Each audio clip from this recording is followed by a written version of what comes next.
without fear, spirit, appear. Are you here? Okay. I've got a hot, moist cup of coffee in my hand. There is no coaster on this table.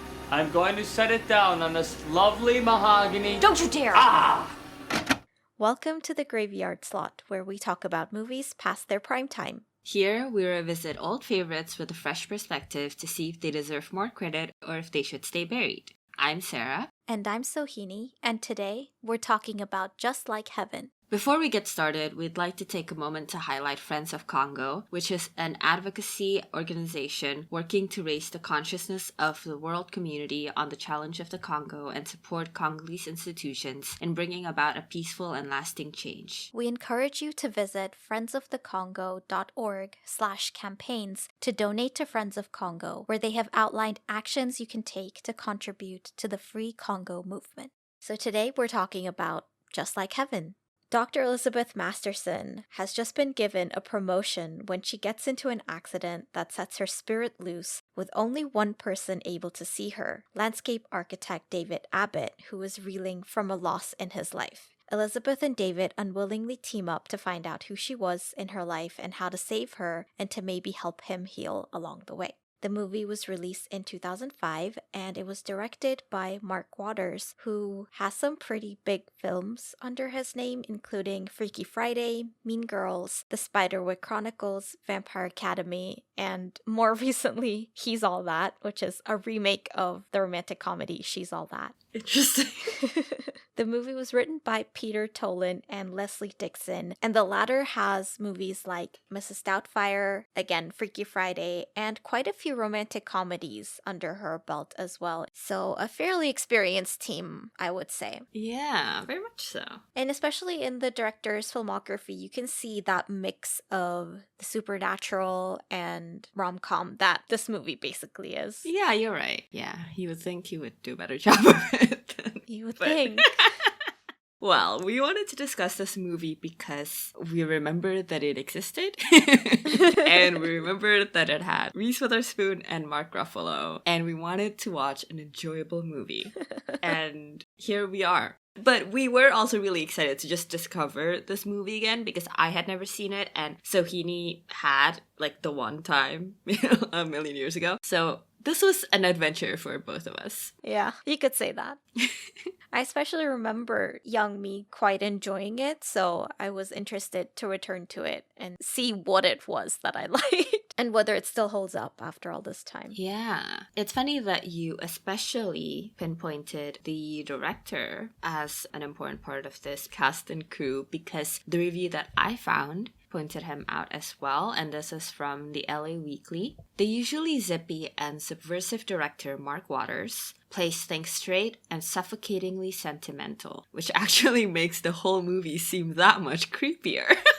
I don't know if I quite agree with that last bit, but the sentiment of the quote I agree with, especially looking at his past movies. You would think there would be more of a bite to this movie or like a stronger perspective. Everything is played out so straight and they just follow the exact beats you would expect. And they're done well, to be fair, but there's no really like new flavor or whatever. I can absolutely see that. Despite having these unconventional elements to it, it's actually quite impressive how standard this movie manages to be. It doesn't stray from the blueprint at all, doesn't do anything interesting or fun with the very promising elements that it has. Yeah. There were a couple different reviews that caught my eye. A lot of them seemed to criticize this movie's merits as a rom-com, judging the movie by the formula of rom-com. I don't think that's necessarily the problem. Same. The movie has bigger issues than Yeah. that. I agree. So none of the reviews that I read really captured what I was feeling, and least of all this one from Boston Globe. And it says, the movie wants all you girls to know that should medical misfortune come your way, just hold on. Your soul will find your soulmate, then love will set you free. I mean, that's an interesting take. I am so impressed that despite the movie playing it so straight and basically shoving the point in your face, this critic still misses it. I guess this person's perspective is just like whatever story they encounter, it's supposed to be like a universal truth. You know what I mean? It's a blueprint. Yeah. You're not watching this one experience of this character. You're watching what would happen to all of us. Yeah. I mean, maybe they've gone through something similar. I'm the one with a skewed perspective here. Yeah, you haven't gotten into a medical misfortune and met your soulmate that way? Love hasn't set you free? I'm sorry. That's why I'm single, actually. The other one, I kind of summarized it. It was from Philadelphia Inquirer, and it says, "Romance isn't alive, but on life support in Just Like Heaven, a groaningly awful romantic comedy." Honestly, that's a good review. And I mean, yes, but the movie doesn't fall short just as a romantic comedy. I think it falls short as a movie. As a story, as a good story. Yeah. And I think I'm going into this episode with that thesis. We gotta have a thesis. Yeah, we have been doing that a lot lately. It makes me feel smart.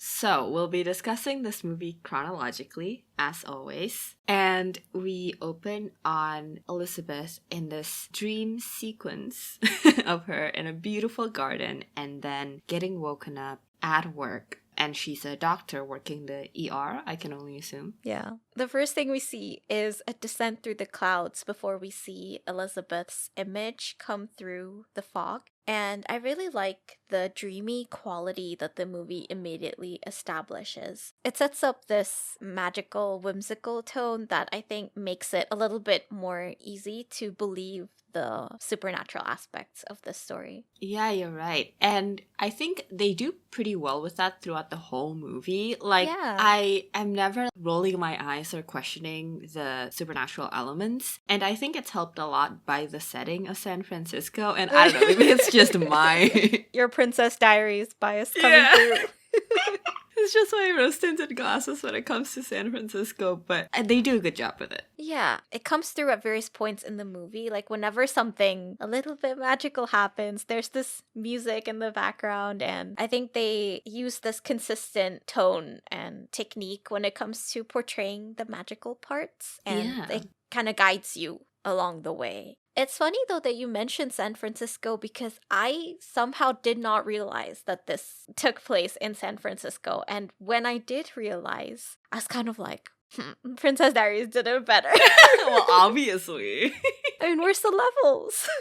But actually, I especially loved how well they convey not quite the dreariness, but the humdrum of everyday life. There are some moments or some scenes where things look gray, and not in the sense that like things are actually gray on screen, just like the atmosphere, and how that actually lends really well to the supernatural elements. I loved that aspect of it. I think it really nailed that tone. Yeah, you're right. And actually, speaking of which, even in this dream sequence where Elizabeth's in this beautiful garden surrounded by flowers, the movie still makes sure to show us the chair she's sitting on, which is the same chair she has in the break room. And it stands out. It obviously doesn't belong in this lush garden. And it's like a stubborn reminder of that reality that persists even in a fantasy world. Yeah, but she's brought back to reality for real by a coworker, and she's on shift and it's like hour 23 or something, and we get to see her in action in the ER. Yeah, we find out that she's aiming for promotion at the hospital and she's working tirelessly.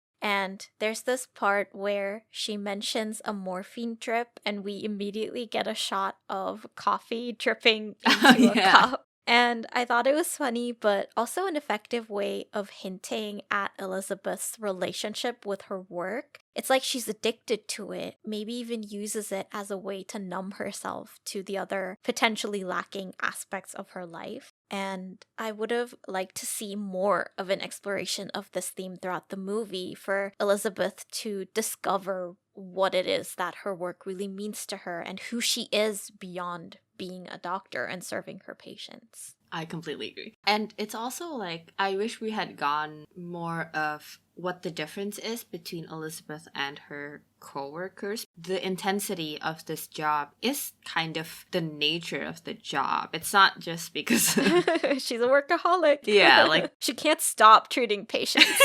yeah, they just work really long shifts. So like, what is the difference, and why could other people balance it better than her and stuff? Like, we never really got into any of that, and that's like kind of the main part of her character. So it's really disappointing that they never actually get into it. Yeah, that's a really great point. The closest we get to it, I think, is the next scene in the bathroom where Elizabeth overhears her coworkers talking about their various plans and discussing relationships and kids. And one of them tells Elizabeth that she's lucky that all she has to worry about is work, which feels like a sort of underhanded comment. Maybe it was a poor attempt to make her feel better. Like, I don't think you're in an ideal position, but hey, you know, at least... I don't know, that still feels like such a backhanded compliment. She's just bad at comforting people, maybe. Fair. Is maybe not ideal then, that she's in the medical profession, but... Yeah, she's got awful bedside manners. But we see here that Elizabeth also hears the subtext, or just the text, I guess. Yeah. She clearly is feeling some kind of way about it. And she has this call with her sister who is setting her up with someone that night. So it's clear that this is like a pattern, you know, that she has people around her who are constantly trying to help with her social life and whatnot. Yeah. I quite like the blocking of the scene where Elizabeth is talking to her sister on the phone. So the camera's tracking Elizabeth as she works her way through the hospital and doing little things at every corner. This is contrasted by her sister moving around the kitchen. And in this conversation, her sister Abby says, "You don't know the meaning of the word busy." And that was kind of weird to me. I think everybody in the world will acknowledge that doctors are very busy.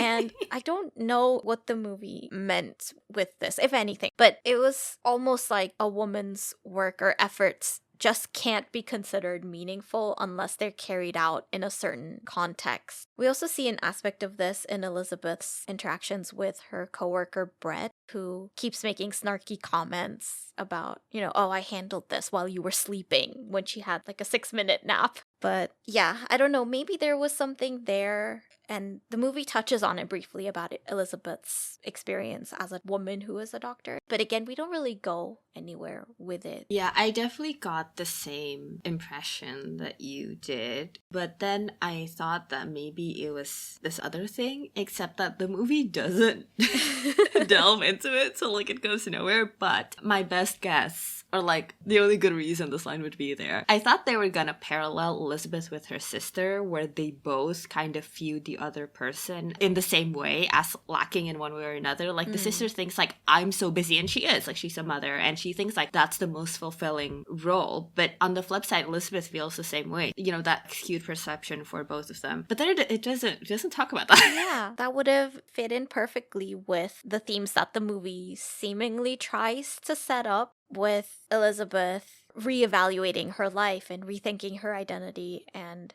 it would have been really interesting to have her sister as a foil. So she's been working really hard because she wants to be the attending physician in this hospital, and she gets it. It's interesting that this seems to be Elizabeth's biggest aspiration, like the thing that she's working towards at this very moment. And when it happens, it takes place at such a random point in the movie, in a random corridor of the hospital. It feels kind of anticlimactic. And I kind of like that, actually, as an indication of Elizabeth actually being unfulfilled in her life, not being truly excited anymore about the turns that her career is taking. It's like she's told herself that this is what she wants because this is what she's tirelessly working towards. This is what the doctors around her are tirelessly working towards. But maybe it's not what she truly needs in this point in life. And I mean, not implying that she needs a boyfriend, but she needs to find out who she is. Yeah, that is an interesting element of Elizabeth's character and her growth, because there's this moment later on when she's like, I don't know why I do this. I don't feel like I'm rewarded for it. And that would have been such a great thread, but it doesn't really... It doesn't really go anywhere. Starting to seem like a recurring theme. But yeah, her boss promotes her and then immediately sends her home. And she's on her way to her sister's house for dinner when she gets into a car accident. Now that Elizabeth is out of the picture, For now. we follow a new person. This David guy who loves couches and the worst real estate agent on earth. Who keeps showing him places with shitty couches. Like, the guy wants one thing. It's also like, by the time they find, the apartment, she thinks he doesn't like it. But it's like, my dude, this is the only decent place you've shown him.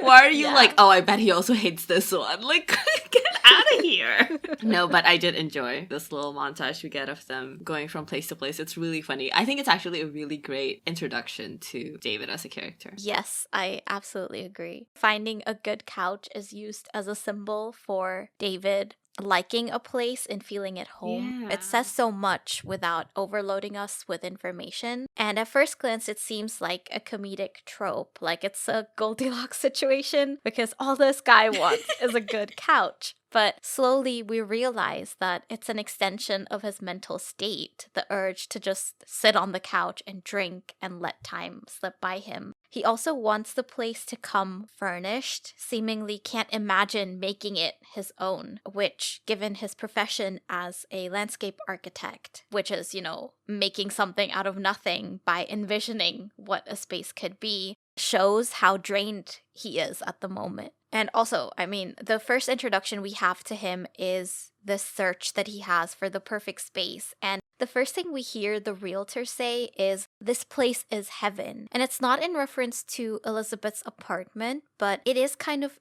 interesting if we do consider her place as heaven, or at least an in-between place that's suspended from reality. And for David, it serves as a haven that allows him to linger in his grief, while for Elizabeth, it's the only place she can return to rediscover her identity, quite literally as she's lost her memories, but also in a deeper sense to find out who she truly is aside from her identity as a doctor. And so for both, it's a place that only they are able to occupy because of their respective traumas that have caused them to be removed from daily life.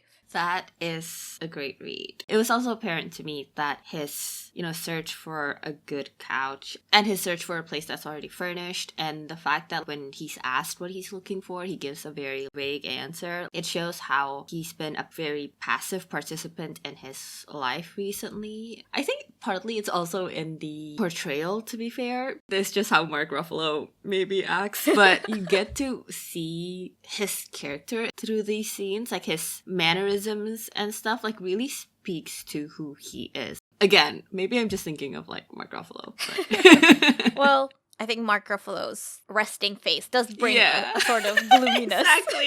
That's why I'm like, maybe it's just his face. I like the way you put it, that he is like a passive participant in his life, because I think in a way that describes Elizabeth too. She is exactly. just letting the tide of life propel her along without seeming to make any decisions for herself. And as for David, there's this point later on where he's drinking from Elizabeth's mug and it has her name on it. And I don't know why, but to me, that really signifies the fact that he doesn't seem to be living his own life. Yeah, because he's just found a ready-made home and slipped into it. He literally slipped into Elizabeth's life. Yeah, exactly. But yeah, he actually gets the apartment. And actually, something we did mention about how he found this place is that a flyer is ripped off this corkboard and kind of keeps hitting him in the face and the leg over and over again, trying to get his attention supernaturally. And that's how I actually found the place. And I really like this. It was so whimsical and fun, and it fits well into the setting. I also like the way the scene is shot, because the camera keeps following the flyer as it hits David, and it's almost like we're watching from the perspective of the magic. I'm going to jump right to the end here, but the movie ends with this character seemingly watching Elizabeth and David through a snow globe. And so it's like we're potentially occupying the shoes of that character. Like we're watching something that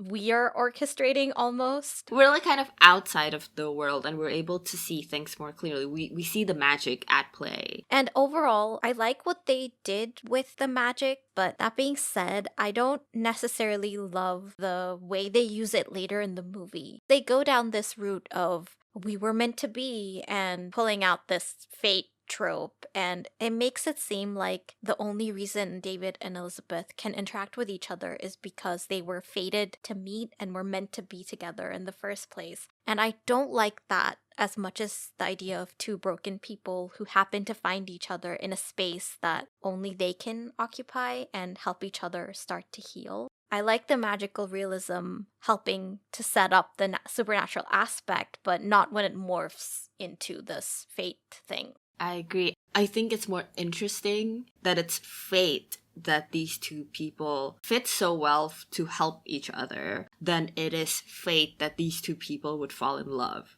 Like, you need a reason to fall in love with someone. It can be fate. But like, fate to help each other, there is a reason. The reason is like they're uniquely suited to help one another. I guess it's not necessarily the fate part that I object to. It's the way they used it as a tool to get them to fall in love and kind of skip the whole process of depicting that. It's like a shortcut. Exactly. You know, like, we hate those. Show us the relationship. Even if it means 99 montages. Especially if it means 99 montages.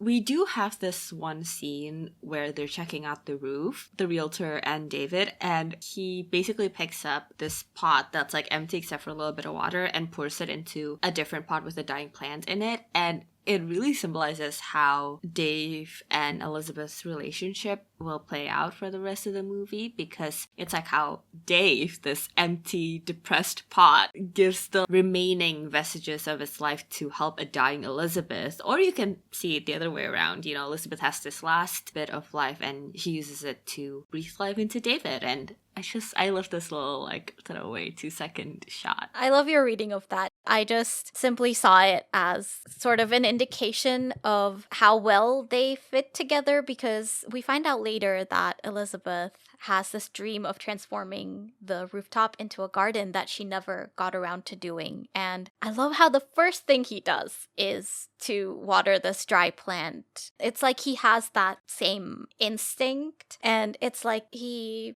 fits into this part of her life that's missing, and not in the soulmate sense. It's just like they complement each other so well. Of course, it's also foreshadowing to how we see David transform the rooftop later, and also not just that, but as an extension, transform Elizabeth's life, and she does the same for him. Yeah. In that same vein, because at the end, it's a whole garden, figuratively and literally. It's like him moving into this place or finding this place, this apartment, is the first, you know, like the seed for the garden. That's what he's doing here. That's a great way to put it. But so he moves in and he spends his day drinking on the couch and watching home movies of his late wife. And this was the moment that I was struck with fear that this was going to be a sad movie. But no, it was okay. Close call. But yeah, we avoided it. So he's about to get another drink, and on his way back to the couch, he runs into Elizabeth. And each thinks the other is an intruder until Elizabeth mysteriously vanishes. And then she keeps popping up at random moments while David's just trying to live his life. And this prompts him to confide in his friend Jake about the hallucinations that he thinks he's seeing. During this conversation David has with his friend, I really like the disconnect between them. Yeah. It's funny, but it also feels like an extension of this thread of David occupying a space that's removed from real life. And this is kind of articulated by Jake as well when he prompts David to join the real world instead of hiding out. Is his name Jake? Is it not? I don't know why I wrote Jack. Oh, it starts with a J. It's JJ, so it's Jake Jack. Yeah. Your favorite burger place, Jake Jack. But wait, so his name is Jack. We made a mistake. I made a mistake. I love how his advice isn't to, oh, maybe you should stop drinking so much. He's like, yeah, drink. Just do it with other people. Yeah. Although it bugs me that they never really do anything with the thread about his drinking. They never say anything about it or do anything interesting with it. It's not a small thread either. Like, it's a big part of his state of mind at this point, but it just kind of never gets resolved. One sort of meaningful moment with Elizabeth, and in the next scene, he starts eating broccoli. Like, I'm fine now. But I do like, in this scene, intended or not, it feels like they, either the narrative or Jack, is making a distinction between the problem of drinking and isolating yourself. Like, they can both be a problem, but with Dave, at this point in time, his problem, or at least his bigger problem, is the isolation. I don't think it's like groundbreaking or anything, like it wasn't like a particularly profound line, but I did think that was interesting. It also felt kind of realistic. It just feels like something a friend would say when he's trying to help. Yeah, when you put it that way, I like that a lot better. Namely because it makes Jack seem like a better friend. I think he's a good friend. Yeah, I guess we don't really know much. We just don't see a lot of him. Yeah. But yeah, David returns to his patterns, except now he's a bit more wary, kind of tiptoes around the place, and is just feeling a bit relieved that she hasn't popped up again, except she pops up again when he's about to go to sleep one night. And she convinces him that it's her apartment by divulging these details that only she would know as the apartment owner. When she first pops up, I like the shot of the bed with the windows behind it because you can see Elizabeth's reflection in each of the windows looking down at David. And it looks like she's floating in the sky. Oh, yeah. Both. You're right. But yeah, before she's quite understood her own situation, she starts accusing David of not quite being in touch with reality. Oh. And there's something so funny about David being interrogated by a hallucination who's telling him that the real life he's living is the hallucination. I think it raises an interesting question about reality and the idea of what may seem real and tangible to one person may not be the case for another person. And it could be an interesting extension of the exploration of Elizabeth's career and identity. Like, how real are her accomplishments if they're not fulfilling to her? But the movie doesn't go anywhere with it. Oh my god, that is such a great read. And even fits really well with the whole thing with her sister, the whole you're not busy thing. God, that would have been amazing. I feel like the building blocks are there, but the movie doesn't actually put them together into anything. Yeah. But David at this point is closer to the truth because he goes into an occult and metaphysical bookstore and finds a book on the afterlife. Not only that, he also finds a friend, which is the guy who works at this bookstore who recommends him, various books for him to pick up. And then we get this bit of David trying to contact spirits. Yeah, it was so fun. I love the conclusion of the scene where what it actually takes to summon Elizabeth is the threat of leaving a water ring on her expensive mahogany table. And yeah, Elizabeth comes back. And David realizes she's lost her memory and insists that she's dead and that she should move on. But she insists that she's not leaving. And we get this montage of Elizabeth just hanging around, annoying David.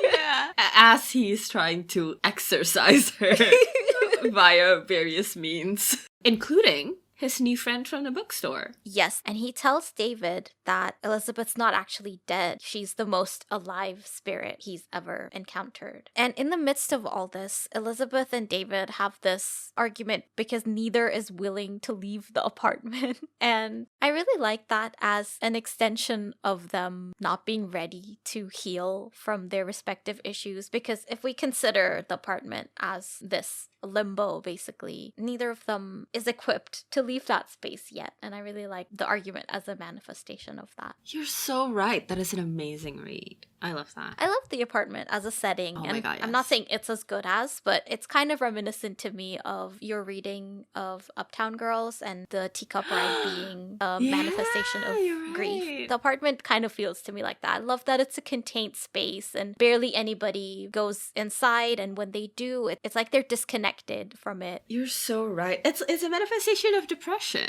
and their isolation. Yeah, basically, of depression or, whatever kind of mental issues that David and Elizabeth are facing. But Elizabeth makes some misguided assumptions when the bookstore guy talks about David's ex-wife and David's grief. She says some not nice things, only to realize that she kind of messed up. And so she goes to find him on the rooftop and apologizes. I quite like this conversation between them because it isn't really a conversation. Like, Elizabeth apologizes and then she's just kind of rambling on about her dreams for this rooftop and why she bought this place. And it's not really a give and take in the way a conversation usually is. And it's a good indication of where they are at the moment, that they don't talk. they don't discuss things that are meaningful, and that makes sense because they hardly know each other, and it sets us up to go somewhere, except Yeah, I agree. But I don't know what is the cause. I don't think they do a good enough job of showing us why this is like a turning point or what the reason is. But Elizabeth rambling to David also feels like her offering a part of her to him, sharing something personal, which is something that she doesn't usually do when she was alive. So this feels like the first change for her character, the start of what could be. But I don't know what the reason is. I think firstly, the reason for her divulging something that's maybe a little bit closer to her heart could be that she's inadvertently found out something huge about David that I don't think he ever intended for her to know. So maybe it's like, hey, here's something about me in return so you don't feel as shortchanged. Kind of like an exchange of information. That being said, I didn't necessarily get the impression that Elizabeth was as closed off, at least as much as David. It just seemed like she didn't have anybody to share things with, not necessarily that she was opposed to doing so. I agree.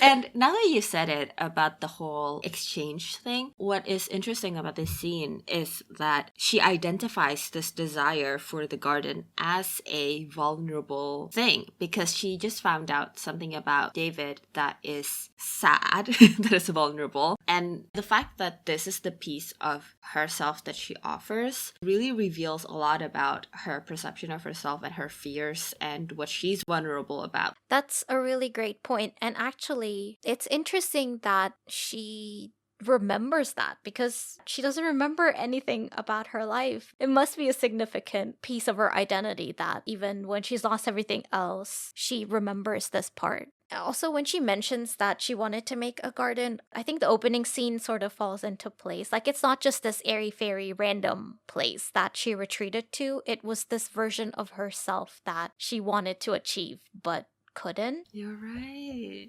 But here David is sad. So he sulks and he goes to a bar and meets up with Jack. But Elizabeth follows him and isn't letting him drink.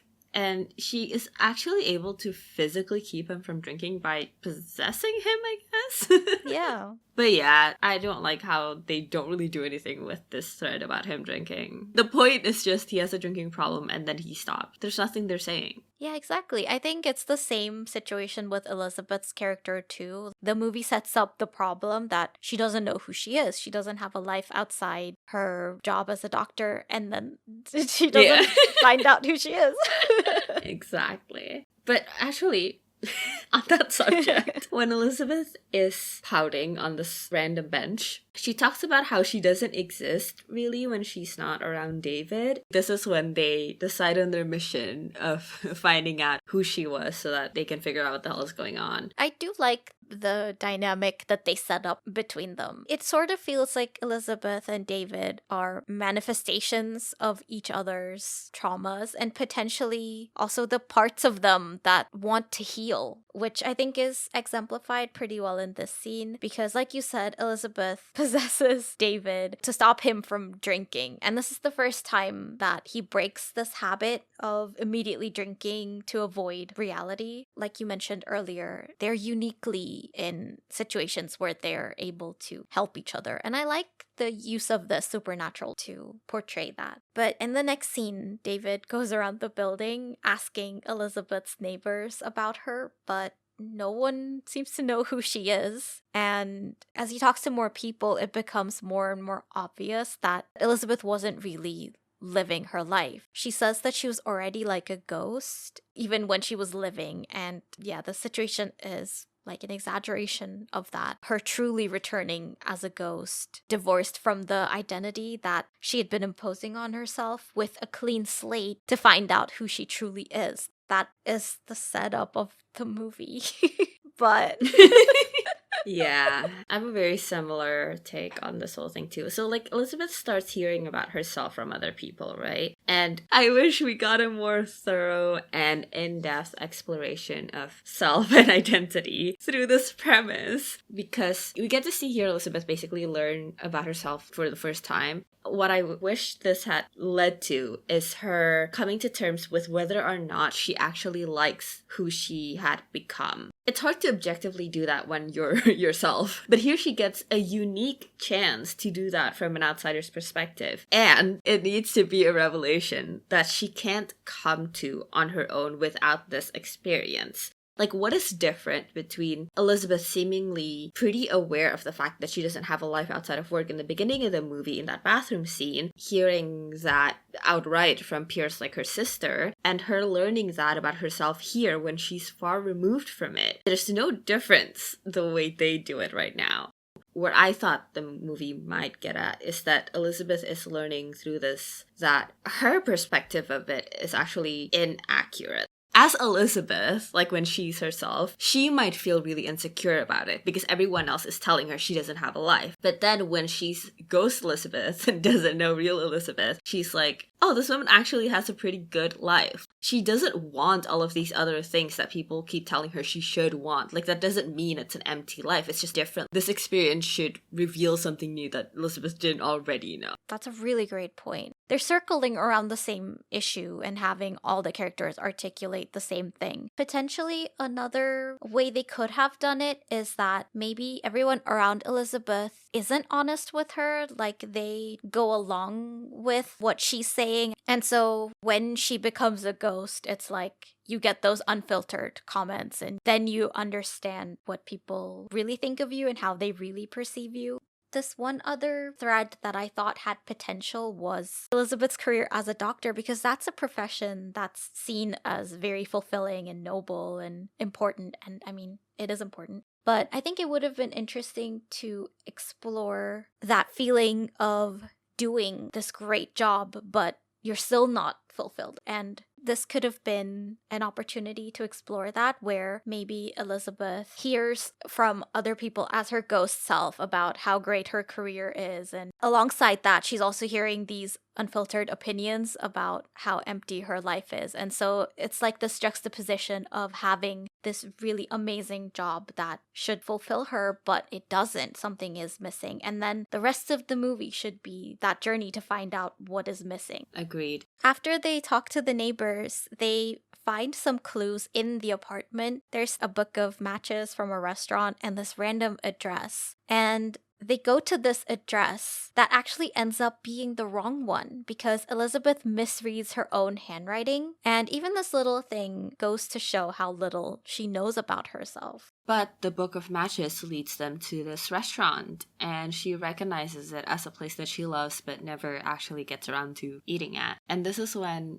she realizes that she's a doctor because someone collapses and she knows how to help him. And she gets David to perform a life-saving procedure on this guy. This is my favorite way they used this premise. And I wish we got more of this. They kind of underutilize this premise in many ways, where her invisibility and her connection to David is utilized very practically. And this is such a great way to show how Elizabeth's presence and her expertise and everything drags David out of his depression, especially because her job is a doctor, it gives us so much potential. What does it feel like to save someone's life? You know, for someone who's depressed and not really invested in his own life, to revive them quite literally when you can't even revive your own. How does that change David's perspective about his own depression and his own passivity in his own life? How does it interact with his trauma around his wife's death? That is such a big part of the story, and I can't believe that they never quite take it anywhere. All they do is have this mission of helping Elizabeth, give Dave a reason to keep going in his life, but they don't show how the journey of the mission itself is feeding into that, how it actually gives him a reason and gives him a new perspective. The same way that Elizabeth's unique position doesn't help her have these revelations, the journey doesn't help David have these revelations. So like they have these two really great characters for teaching each other things about the other in this very specific time in their lives, when David is grieving and depressed and when Elizabeth is dead, I guess. But they never really do. Yeah, great points. And I agree with all of them. There was maybe also potential for Elizabeth to rediscover her purpose in life through David. Yes! Because when you were talking about, you know, how does it feel to save a life? This is also like a refresher for Elizabeth, because while she's guiding David through this procedure, for example, she's giving him a renewed purpose in life. And by doing that for him, she also has a hand in saving his life and helping him get out of his grief and depression. And it's like she's doing the job that she did as a doctor, but in a different way. And so it could have been a pivotal moment for her as well to rediscover what it is that she finds meaning in and what it is in life that's important. And it's really weird because it feels like these really great characters and the story exists on a different plane. Like they don't interact with each other in a way that changes the characters. When you mentioned the way that David lost his wife and that trauma related to the helplessness he had at that point about not being able to do anything to help her, it really struck me how much more panicked David should have been in this scene where a guy collapses in front of him, because he was there when she had a cerebral hemorrhage. And so I think it would have made so much more sense if David had seen that and it triggers this response in him like, I need to help him right now. And he jumps in, which prompts Elizabeth to then be like, oh my god, I have to help him. And her instincts as a doctor come back. And I feel like the movie never picks up speed. There's another point later on where we find out that Elizabeth's family is gonna take her off life support. But when Elizabeth tells him about it, he takes it really well. It's like we have these great characters with their burdens and their traumas, but it never comes into play in the story. The fact that the movie never picks up speed is something that I was also very aware of, and in a macro sense, the way you put it, but also in the scenes too, like the opening scene, for example, like it was good, but when I was actively watching it, I wish it was faster. Pick it up a little, like make it a little more zingy. I have a really difficult time with the script of this movie, and I said this earlier too when I was talking about how it's so straightforward. So many of the lines aren't good, for one, but also like it feels like not a first draft but a draft. It's like, oh, in this line this character should mean this, and that's the line, not like, okay, then how would Elizabeth as a character say this line, or like how would David say this line. Like they're all like stock lines or something. That really translates to the pacing of the lines and the scenes and the movie itself. I think that might be part of the problem, why we never delve deeper into any of these really interesting themes. The scene that comes to mind is when David brings Elizabeth to this garden that he designed, and I was expecting a much more interesting conversation to happen in that setting, but all Elizabeth says is like, I saw this place in my dreams. I had no idea, David. And it's like, yeah, why would kind you? of underwhelming. It's like, what? The potential is so wasted. But yeah, talking about Elizabeth as a doctor, though, they actually go to the hospital because Elizabeth remembers. I think I pinpointed this scene as the part where the movie really starts to lose its footing, because instead of helping Elizabeth find out who she really is, what her life really means to her, they revert to her identity as a doctor and then don't even do anything with it. The search to find her physical body is literally a search to find herself, except that she doesn't.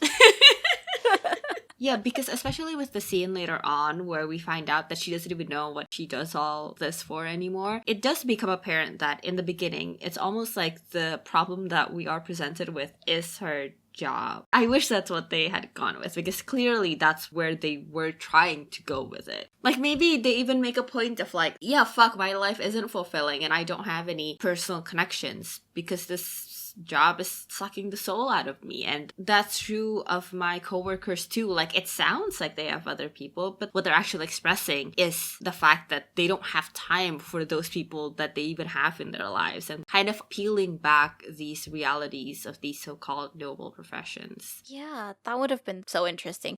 When they first arrive at the hospital, Elizabeth starts to recognize everybody, and they learn from one of the doctors that she was in an accident 3 months ago and has been in a coma ever since. Elizabeth finds her body in a hospital room and tries to, as she puts it, put herself together again, but it doesn't work. This is also when she fully remembers her life. I mean, to no end. But in the hospital room, there's this part where Elizabeth's worried that she's not really connected to her body anymore, and David holds her hand and she actually can feel it in her spirit form. Elizabeth's confused, and David says this line about machines not knowing everything, compared to Elizabeth, who says that her training tells her they do. I thought this was sort of, again, an interesting nugget that they throw in there, but that doesn't go anywhere, because Elizabeth previously described being a doctor as looking at a monitor and seeing game over and the thrill of seeing a blip on the screen as you bring someone's life back. It's almost like this idea of the machine has taken over her perspective of what it means to be a doctor. Like, she relies on the machine to tell her everything, and it's kind of like an indication of her sinking into her training and kind of becoming a robot, almost like following the things that she's supposed to follow and doing the things she's supposed to do without really seeking any meaning behind it. And this incident gets her to start questioning the things she knew as a doctor, down to her opinion on life support. And again, it should have been the gateway to her interrogating what it means to be a doctor, how she perceives herself as one, and what that means to her. But sorry, I keep ending my my monologues with they don't do anything. That's such an interesting point. Now that you've connected this line with the game over line, my takeaway was I thought what Elizabeth would get from it is like this sense of uselessness that like, oh, all along I wasn't doing what I thought I was. The game didn't start again because of me. It has nothing to do with me. Like, the machine was lying to me, and I am not as useful or heroic or meaningful as I thought I was. Like, in the grand scheme of things, I guess like a little existential crisis. I don't like this nugget because I don't think it adds anything to the story. Like, basically, I don't know what this little nugget is for. This is another chance for Elizabeth to start thinking and for the movie to start saying something. It just feels so out of left field. I'm like, wait, why are we suddenly talking about the magic? Don't talk about the magic. Like, that's not supposed to be discussed. That's a very valid point. They also see all of these cards from her nieces, picture of her and her sister. These are proof of her connections with her loved ones. Like, why is that less valuable than her coworker's boyfriend or whatever? Great point. I don't know. But yeah, Elizabeth decides to stay at the hospital with her body. Yeah, but David really wants her to actually go back with him. And I really like here how we see how much he wants her to stay with him, and for that connection, that companion to last longer, that he's been shutting himself away from for so long. And I love how that parallels what Elizabeth had been doing, like intentional or not. That one is isolated because of his grief and depression, and one is isolated because of a very successful job. And like, you would think one is a much better thing than the other, but in reality, for these characters at least, they're equally shitty and they're both equally isolating. That's a great observation. I didn't catch that. We do see some of the happenings at the hospital these days. We see that her male coworker, Brett, actually got the job that she was up for. And then we see her nieces and sister come visit. And this is when Brett tells the sister Abby that Elizabeth has paperwork that says she wouldn't want to artificially prolong her life, and that based on her wishes, they should take her off life support soon. And he's asking her to take terminal action. Yeah. Elizabeth overhears, and her immediate instinct is to talk to Abby. She starts bartering with her sister. She's like, I'll babysit more. And I do think it reveals a certain naivete about her character, maybe, that even though she's aware that no one can hear her, her immediate response is to start bartering for her life, as if, you know, her life can be traded with the promise of babysitting. Yeah. It feels like they didn't put any thought into the dialogue. It rarely tells us anything about the characters, I feel like. It rarely makes an impact. This should be a critical scene, and I don't feel anything. Yeah, there's no urgency. Exactly. It's very flat. The scene isn't urgent for Abby and Brett. It is for Elizabeth. And I want to see her helplessness. I want to see her panic contrasted with how calm everything else is. Yeah, I think that scene actually presents us with such good layers, because there's the tension between Brett and Abby, and their tension is a different kind of tension than the one that Elizabeth embodies. Again, this is such a unique opportunity because of the premise to have these multiple things happen at once within one setting, and so there are these different relationships that you can portray on screen to find out all these different things about the characters. Yeah, especially given the physicality of Elizabeth at the moment. Even if it had been something like she keeps walking in front of them, but they keep walking through her, something like that, instead of just having her passively follow along. Yeah. This is especially true between Elizabeth and David whenever they talk to each other and like their relationship with each other. It's like they don't really build a unique rapport. They don't build a relationship. I think it's a big weakness in the dialogue that the only time we even get the inkling that the characters are getting to know each other is when they're talking about the deep, meaningful events in their life. When they're just interacting, I don't get the sense that we're learning anything about them or that they're learning about each other or that their relationship is developing. It's always when they're talking about the heavy things. That's not how dialogue should work. Yeah. You know, I love when they do double duty. And that's not a me thing. That's what dialogue is supposed to do. It's supposed to do double duty every time. But yeah, it's all single duty. Barely a single duty. Half a duty. But, one thing just a small thing that I did like here is she tells David before he leaves that she'll stay at the hospital where she belongs. And I like the double meaning in that because now she belongs to the hospital for a whole different reason. Yeah, I didn't even think of that. So David is home all alone now and he feels so lonely without Elizabeth there. And there's this whole thing with the hot neighbor coming over and then Elizabeth showing up while she's there. And they have these moments where they try to make it seem like she's jealous or like, oh, he's into her and blah, blah, blah. But it doesn't really work because like they don't really show us them being romantically into each other or anything. Like, I feel like at this point, I can buy them as friends, and I do buy them as friends, but not really anything more. And I feel the exact same way. Just to go backwards a little bit before the neighbor shows up, you already mentioned how David's drinking problem isn't really addressed. But putting that problem aside, I do like how his changed perspective is reflected in the way he occupies the space in the apartment, because for the first time we see him cooking something and sitting at the dining table to eat. So I do like that shift as sort of an indication that maybe he's starting to heal, but it does happen quite suddenly, and coupled with the fact that his issues aren't really addressed, it does feel a bit sudden. But yes, the neighbor, I want to pretend the scene doesn't really happen because I don't think it adds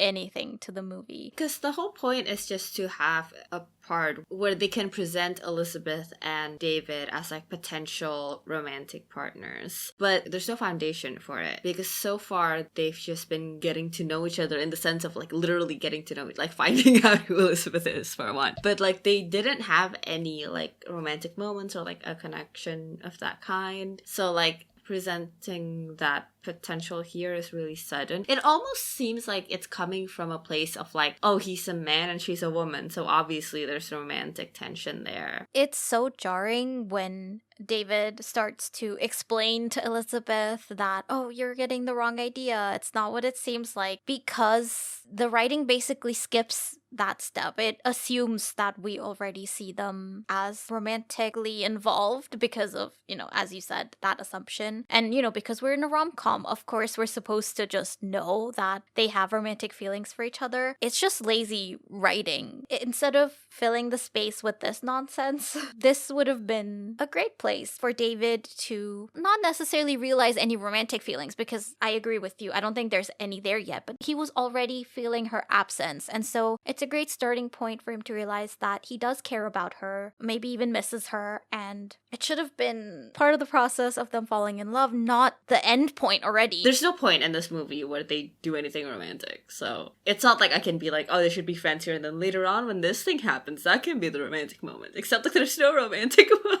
Yeah, I think they rely too much on the genre to do the work for them instead of doing the work within the genre.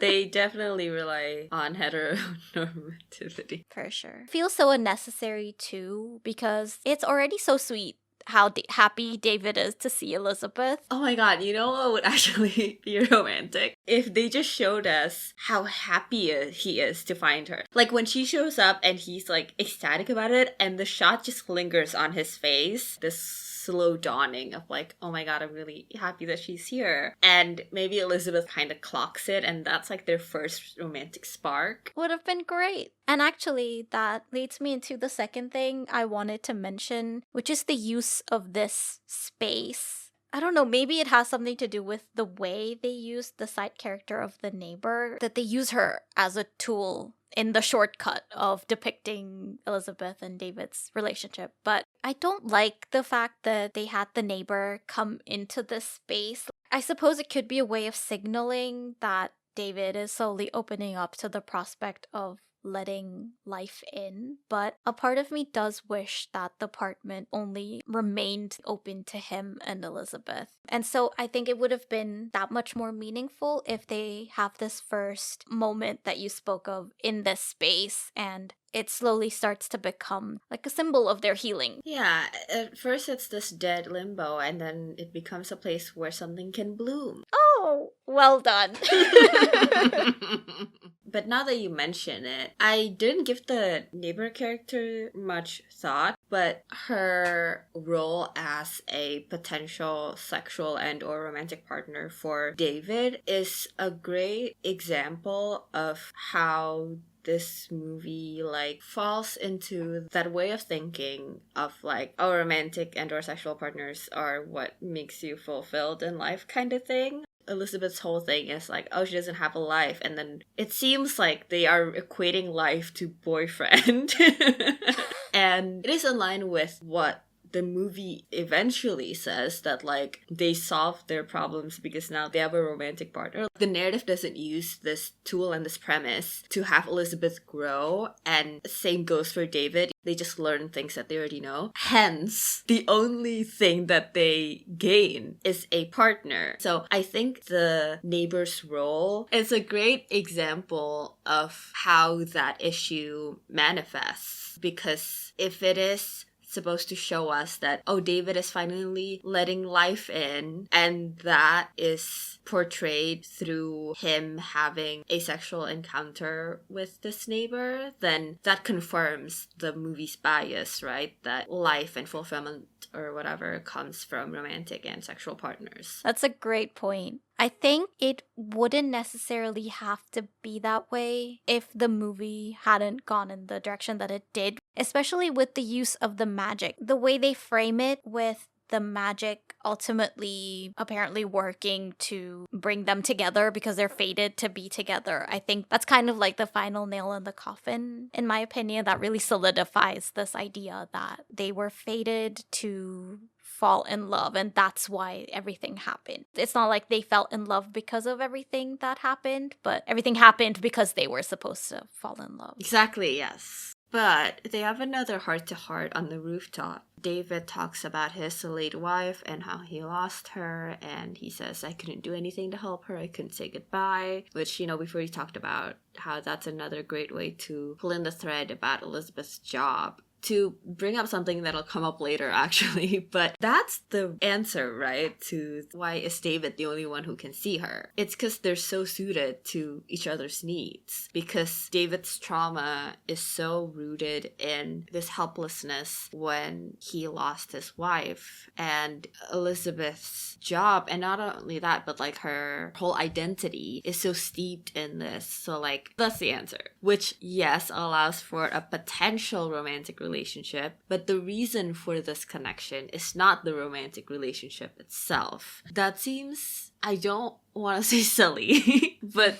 just not as interesting. Yeah. The romantic aspect could have been like an optional, ending for these characters that happens to come by. But it shouldn't be the thing fueling everything that's happening. That totally undermines everything that happens, and it perpetuates this idea that a romantic relationship is everything that one should pursue in life. And it's not even a matter of like, we don't want it to be romantic, like we want it to be optional. It's a matter of we want the romantic element to be earned. Like the problem with this isn't like the romantic element is there, it's the fact that it's not born out of anything. Yeah. Related to that, I think another part that's really interesting and kind of positions David as a foil to Elizabeth is when she asks what he was like before everything happened, he shows her his work. His identity comes through in the work he did because I assume he found it fulfilling. And yet again, there's this moment for Elizabeth to have a revelation, to realize if she does or doesn't feel similarly about her profession. And I mean, similarly, in showing Elizabeth a place that she could only dream of, quite literally, it was also a chance for David to rediscover his love for what he did by seeing the joy he used to feel reflected in Elizabeth. And once again, they're in this position to help each other, and they're in this point in life where the various aspects of their lives intertwine so interestingly. And this very easily could have eventually led into a romantic connection. Yeah. But they don't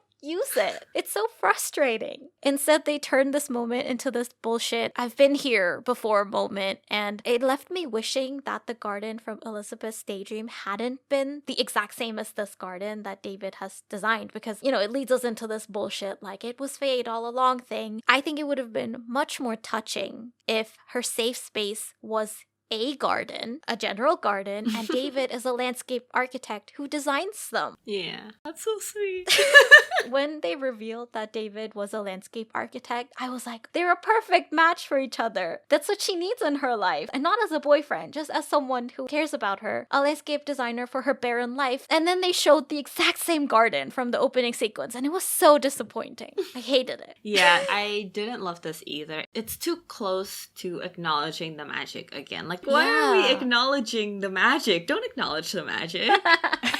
Yeah, I don't like the scene. And because like the garden is like Elizabeth's dream safe space or whatever, and also David's work from back when he was actually living his life, I wish they had gone to visit it and then not gone inside. For one, he doesn't live there, so it would make sense. But like, I wish they had stared at it through the fence, and it's kind of like a portrayal of them being outside of life right now. Like, they're living their lives, but they're outside of it. They're still in limbo, right? And I think that would have also really driven home the parallel of the fact that David's like grief and depression is weirdly exactly the same as Elizabeth's isolation, even when she's in a really prestigious job. And even though Elizabeth is quite literally dead or in a coma, David, someone who's alive, is actually in the same exact quote-unquote coma, showing like people in very different circumstances but are actually in the same state. That's great. Because you're right, it's too early for them to be able to inhabit this setting. It implies a development in their states that we haven't really seen. And this whole thing actually is too rushed. The fact that he suddenly starts talking about his wife, whereas he's been so closed up all along. It all feels too quick, and it would have been so much more interesting and maybe even more impactful actually if they had maybe seen glimpses of the garden, like a glimpse of what's possible, but they still have to do the work to access it. Yeah, and here she also like makes him promise that one day he'll do something like this again. And I get that this step is supposed to be like, oh, him asserting a will to live basically for the first time, right? But I just don't like the way they did it.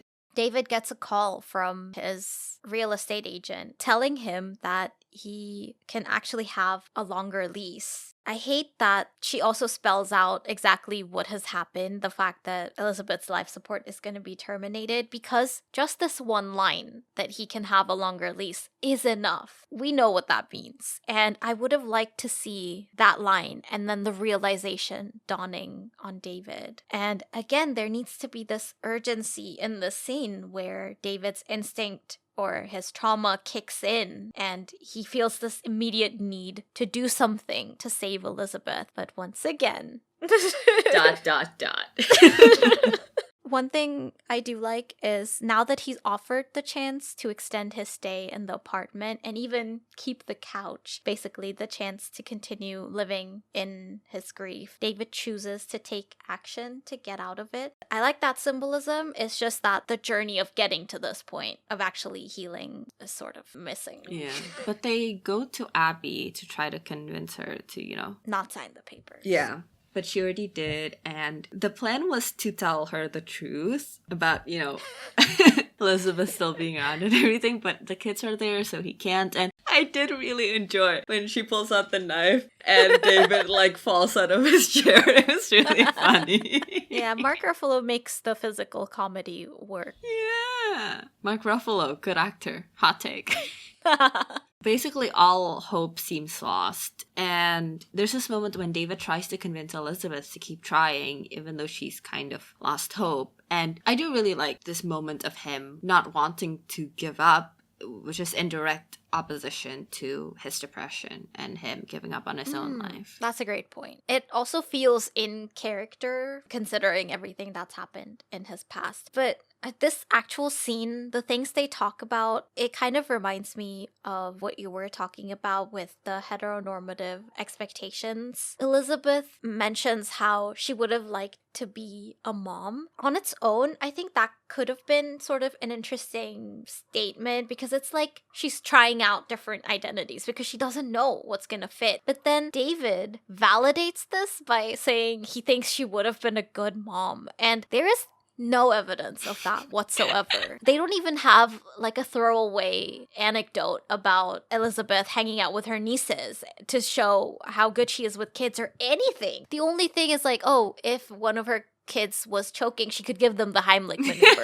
But that doesn't make a good mom. It's similar to the heteronormative position this movie takes. This is another, of course, yeah, a woman would aspire to be a mother. And of course, she would be a good mother on the basis of the fact that she is a woman. Yeah, to add on to that, what makes it truly not great is that it's not built on anything. Where is this coming from?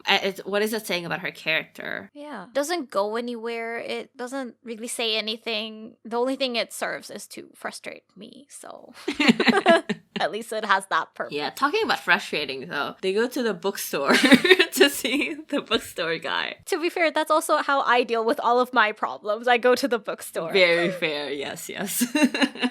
Again, here, they have some weird stuff about Elizabeth has intense feelings for Dave, whatever. If you have to have another character articulate the main character's feelings for each other, you're probably not doing a good job of depicting those feelings. True. Immediate fail. Just stop making the movie. Go home. You failed. Go to jail. Do not collect 200. But what I do like in this scene, though, is what the bookstore guy says about them asking the wrong questions. And that the right question is, why can David see Elizabeth? And their answer is wrong. Yeah. I was really fascinated by this question, and I really loved this scene because I thought like, oh yes, the answer is them realizing that we need to grow, we need to change, and we are presented with this really unique opportunity to do that via each other. But then that's not what they do. Romantic love is the answer, and it's so stupid. They fumbled it. I didn't realize that they were definitively saying the answer is your romantic soulmates until like the credits rolled, you know? The whole movie is the setup of the movie. Yeah. There should be a sequel. That's the actual movie. And also, like, in universe, the answer to that question for them, like, I guess for them, they can be like, oh, because it's narratively, like, balanced, it's thematically appropriate. But in universe, the answer is because I'm supposed to help you. Because we as people, not to bring up philosophy, and the only reason I know it is because of The Good Place, but, like, we as people owe each other things like kindness and help and whatever. And that's also great with the themes that we're presented with here because that's again in direct opposition of the isolation that they're both experiencing. Yeah. It would have made so much sense if Elizabeth's coworkers hadn't been honest with her and they don't have her best interests at heart. So the kindness that, you know, she is missing in her life, that's where David comes in. And same for him. He doesn't have anybody in his life who truly understands the kind of isolation he feels. And we've already talked about the many ways in which they complement each other and could fill the gaps in each other's lives. They just fall short of the final step. It's so disappointing. Exactly. But they go back home to the apartment, and there's this moment when Elizabeth realizes that David took this framed picture of her and her sister, and he says he just took it because he wasn't sure he would ever see her again, and he wanted a picture of her. And Elizabeth says, like, that's actually really nice. And it's true. It's such a small thing, but it's something she clearly has been missing for a long time,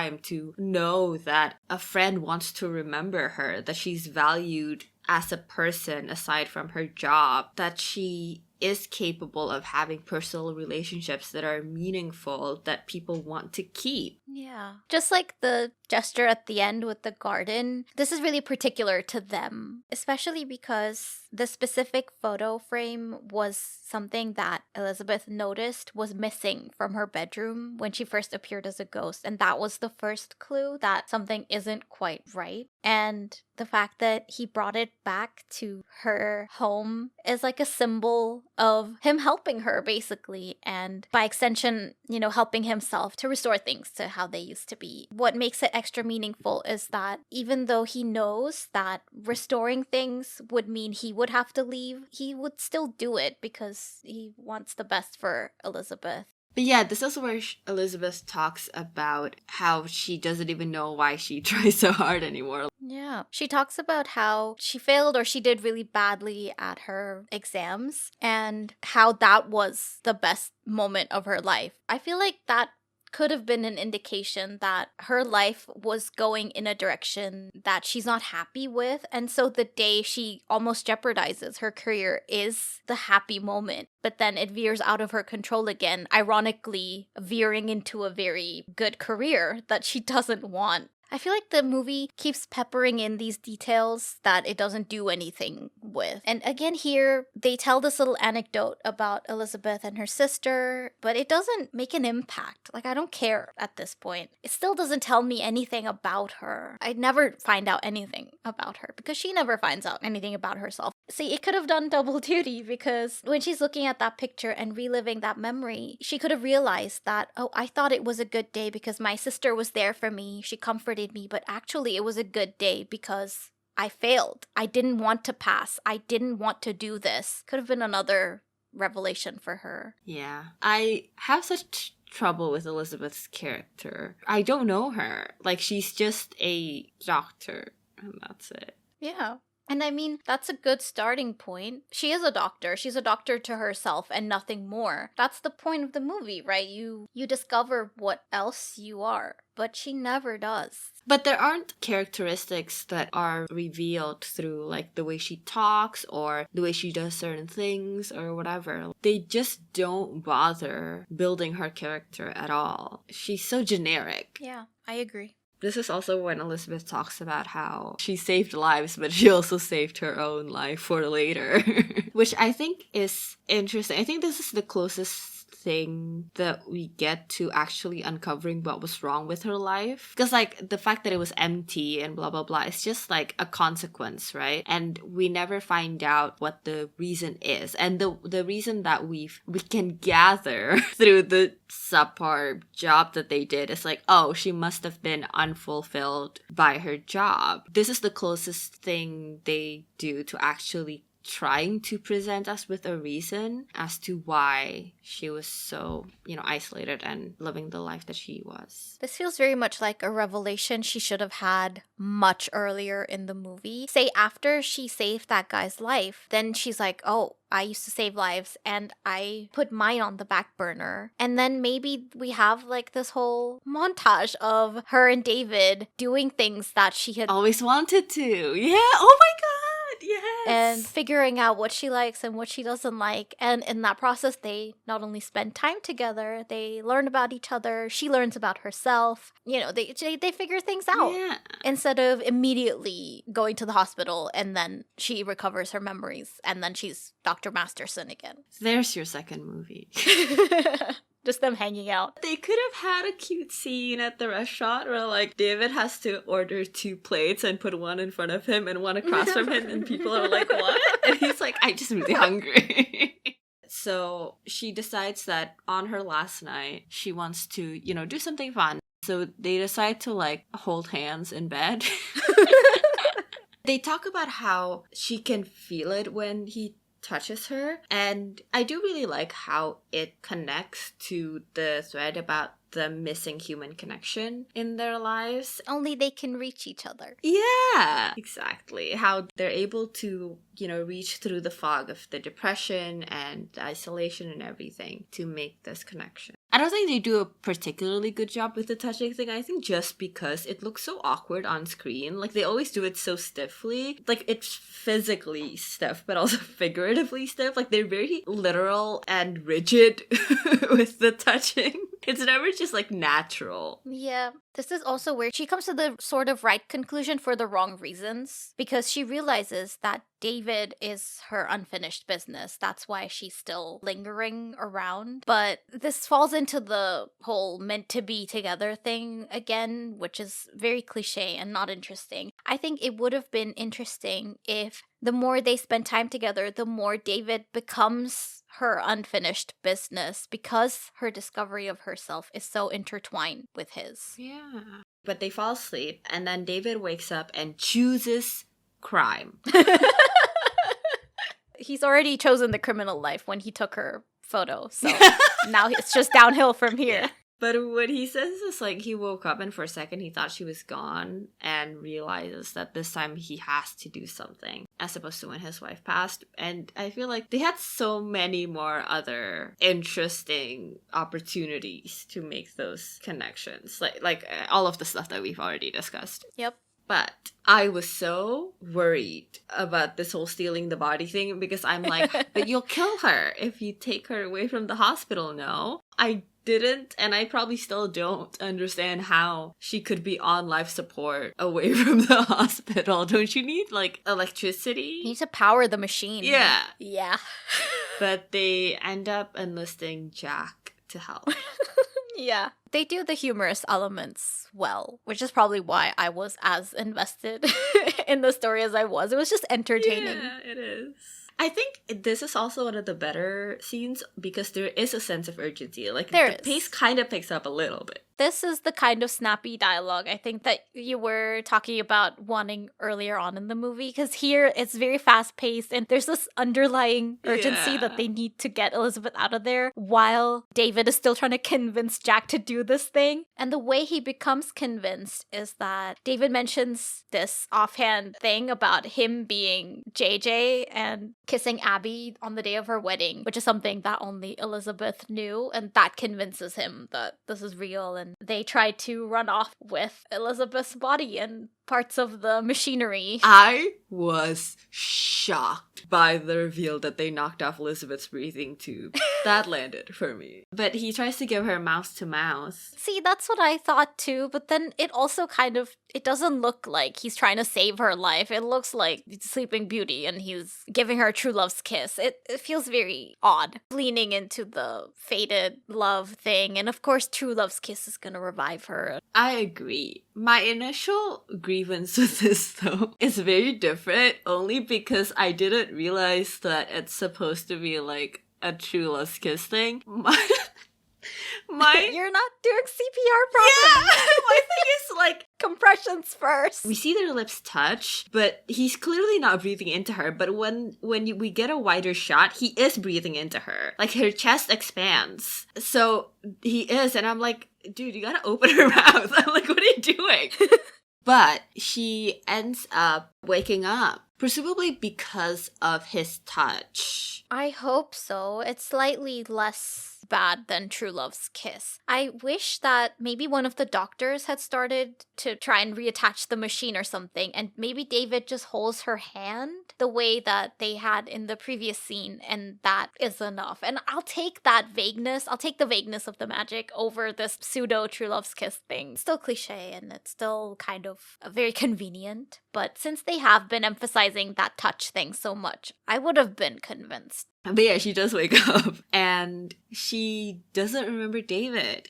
And I actually really like this scene. The fear in Elizabeth's face, her lack of familiarity with David is so visceral and heartbreaking, and it's one of the stronger sentimental scenes. Like, I think there's just enough tension. There are multiple things happening. There's Elizabeth's experience, her truth, her fear, her not recognizing the strange man. There's David contending with the fact that Elizabeth doesn't remember him, and like his heartbreak that he's lost this friend or partner, whatever their relationship may be. There's so many things happening in the scene, like emotionally, that makes it such a tension-filled scene and make the sentimentality land and actually mean something as opposed to the other scenes. I agree. And I think you really hit the nail on the head as to why the scene is so effective. For once, something's happening. Yeah.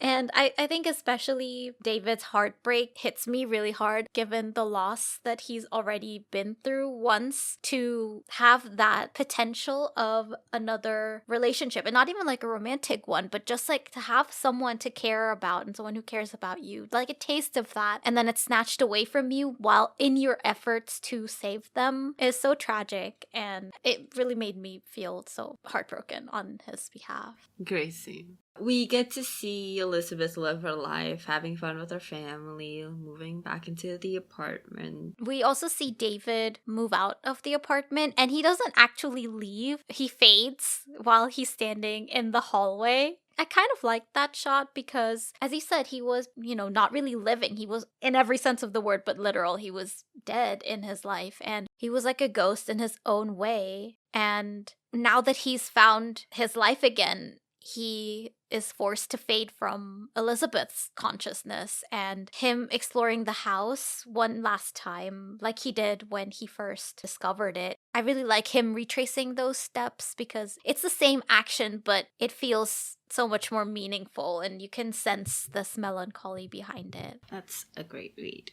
I really love this last scene on the rooftop with the garden. When she goes up there, she discovers that there's a whole garden up there, and like a very impressive one. Like she also goes through the doorway where sunlight is streaming in, and it's like she's going into the light. Oh yeah, and that's what David told her to do, remember? She's like, go into the light, go into the light. And she's like, there's no light.